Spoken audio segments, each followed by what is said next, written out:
ఈనాటి సనక్పూర్ కుర్మ సంఘం ఆధ్వర్యంలో తెలంగాణ సాయుధ రైతాంగ పోరాట యోధుడు తెలంగాణ తొలి అమరుడు శ్రీ దొడ్డి కొమరయ్య గారి జయంతి ఉత్సవాలకు మా ఆహ్వానం మేరకు ఇచ్చేసినటువంటి సర్పంచ్ శ్రీమతి గడిపే మౌనిక అనిల్ కుమార్ గారికి, ఎక్స్ సర్పంచ్ వంగ భాస్కర్ రెడ్డి గారికి,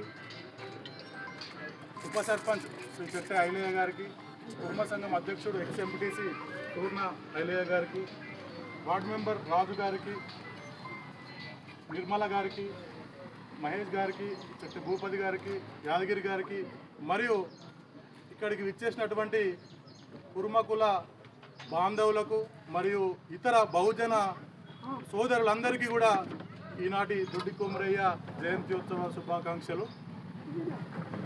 దొడ్డి కొమరయ్య అంటే ఆయన ఎంతో కాలం జీవించలేదు.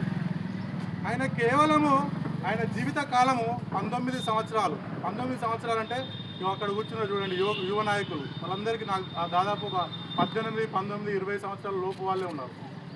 కానీ ఈ 20 సంవత్సరాల లోపు 19 సంవత్సరాలు జీవించినా కూడా ఆయన ఒక తెలంగాణ భగత్ సింగ్గా పేరొందిందంటే ఆయన చేసిన పోరాట ఫలితము ఎంత గొప్పదో మనము తెలుసుకోవాల్సిన అవసరము ఎంతైనా ఉంది.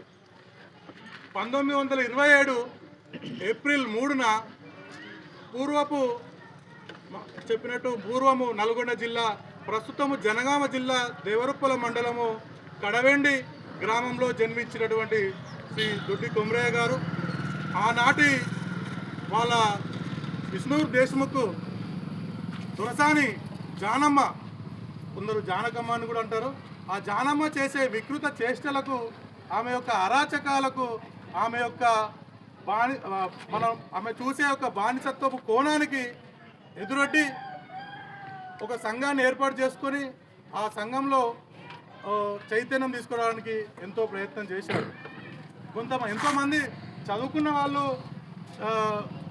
ఆ సంఘంలో పనిచేస్తున్నప్పటికీ కొందరు భయపడ్డా కూడా అతను గొర్రెల కాపరిగా ఉంటూ 19 ఏళ్లకే ఆ ఒక ఉద్యమానికి ఎదురొడ్డి వాళ్ళ ఒక రాచరికాలకు ఎదురొడ్డి పోరాటం చేసిన ఫలితంగా ఆ రజాకారులు ఆ యొక్క దేశముఖుల యొక్క కూటాలకు 19 సంవత్సరాలకే బలి అయి తెలంగాణ యొక్క భగత్ సింగ్గా పేరొందినటువంటి వారి యొక్క మన దొడ్డి కొమరయ్య గారికి నిజంగా జోహార్ చెప్పాలి.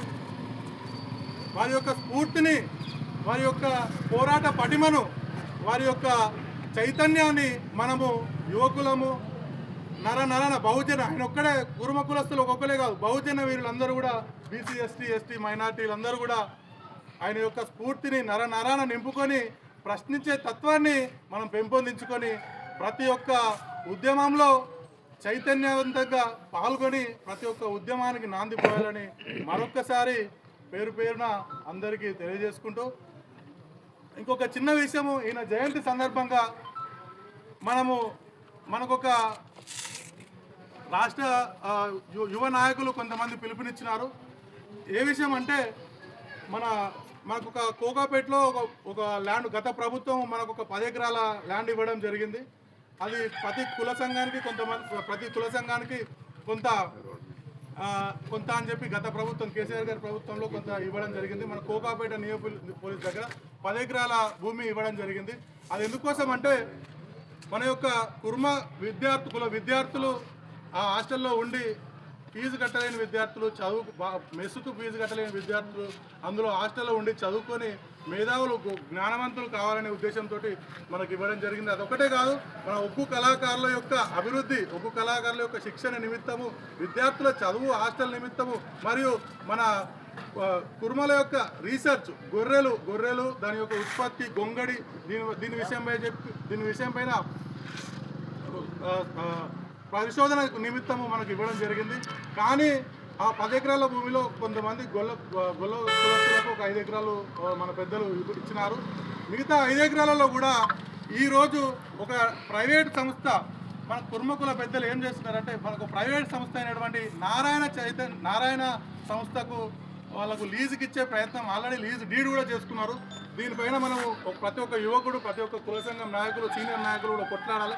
ఎందుకంటే మన భూమి, మన యొక్క 5 ఎకరాల కోకాపేటలో అంటే చాలా విలువైన భూమి, 100 కోట్ల విలువైన భూమి ఒక ప్రైవేటు విద్యా సంస్థకు, ఒక కార్పొరేట్ విద్యా సంస్థకు ఈ లీజుకి ఇవ్వడం అనేది దీన్ని మనం ప్రత్యేకంగా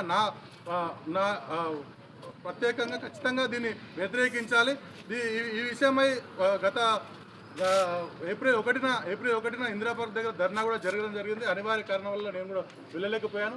మనం చైతన్యమై ఆ యొక్క భూమిని మనం కాపాడుకునే దిశగా మరొక్కసారి ప్రయత్నం చేయాలని తెలియజేస్తూ ఈ అవకాశం ఇచ్చినందుకు ప్రతి ఒక్కరికి పేరు పేరున ధన్యవాదాలు తెలియజేసుకుంటూ జోహార్ దొడ్డి కొమరయ్య, జోహార్ దొడ్డి కొమరయ్య, జోహార్ దొడ్డి కొమరయ్య. ఇప్పుడు ఈ సమావేశాన్ని ఉద్దేశించి